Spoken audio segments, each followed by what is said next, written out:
Good morning. What I intend to do today is I want to look at this slightly different than before. I'm going to do a couple of past paper questions here.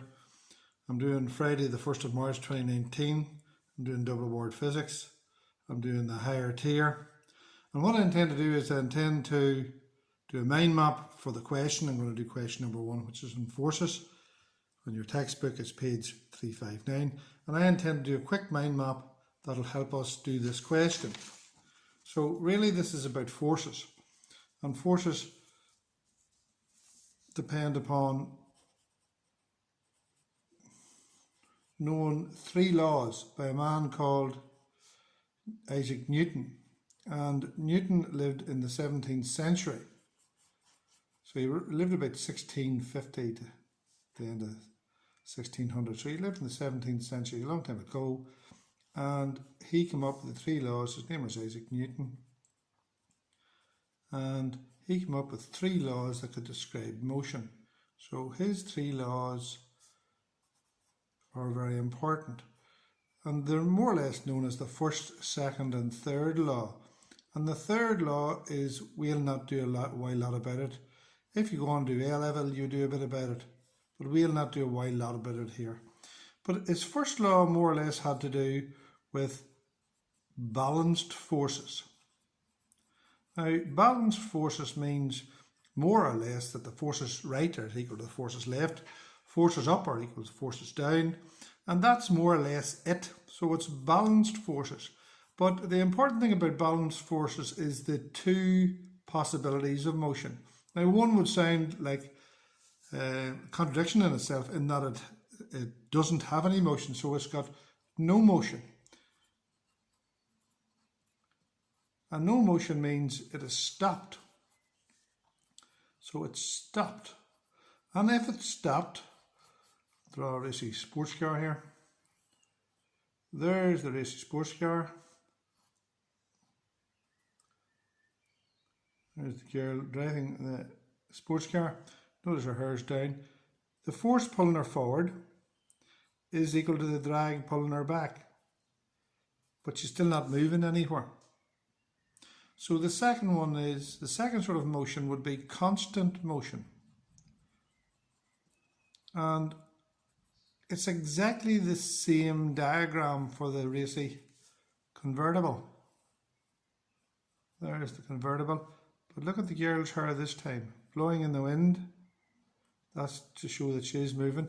And again, the force pulling her forward is equal to the drag pulling her back. And that's constant motion. Look at the 2 diagrams. They're the same, only this lady's hair is falling down. So the first law has to do with balanced forces, and it's no motion or constant motion. And the only formula we use for constant motion is more or less speed equals distance over time. Now you can look at all the videos that I have for this to rearrange that. And you remember the old KISS routine, keep it simple. 2 is equal to 6 over 3, and then rearrange it. Speed's 2, distance 6 times 3, and rearrange that. And that's handier. Now the second law, well, it's the opposite of this one. It's unbalanced forces. And the important thing about unbalanced forces is that the resultant force is equal to mass times acceleration. Now the resultant force is newtons, mass is in kilos, acceleration is meters per second squared. And the unbalanced forces, back to the convertible, that force there, so what we'll say here is that force there, and there's the drag, and the force is greater than the drag, so F minus D is equal to M multiplied by A. And that's what you need to know about unbalanced forces. So a quick recap. Isaac Newton, 3 laws, we don't really need the third one. First law is to balance forces, no motion or constant motion, and there's the formula. Unbalanced forces, well, the resultant force is equal to mass by acceleration, and there's that. So you should know those two formulas. Now we'll go and do the question. So there's quick mind map on forces. So what does a resultant force always cause? Oh, sorry, just one last thing. A equals V minus U over T. Change in velocity over time. And change means end velocity, take away start velocity over the time taken.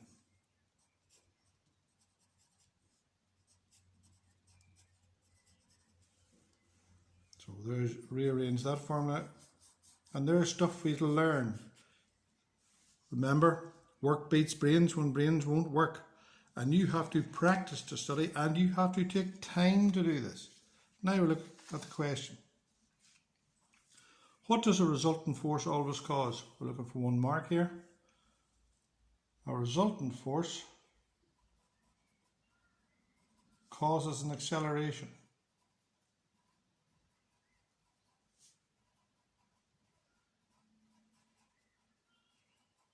Now, the reason that I'm taking the time to show you this, it takes time to learn. See the size of the line? Write it in. Now here off a car, the force acting on a car travelling in a straight line is shown below. So there's 3,000 newtons pulling this way and there's 600 newtons pulling this way. So that's the same as, there's the car, that's the same as 2,400 newtons pulling that way. That's the same thing. 3,000 minus 600, 2,400 newtons. The combined mass of the car is 1,200 kilos. Calculate the car's acceleration. So remember, always write the formula down. Resultant force equals mass by acceleration, put it in a bracket. So the resultant force is 2,400 is equal to 1,200 times A. 2,400 over 1,200 is equal to A 2. Now, they've given the units here, so it's 2 meters per second squared, so it's 2. So there's our 4 marks. 1, 2, 3, 4 for setting it out. Later in the car's journey, the forces acting on are balanced. Remember, balanced could be stopped or it could be in a constant motion. What's the car's acceleration at this point? It doesn't have an acceleration. So the answer is 0. Thank you.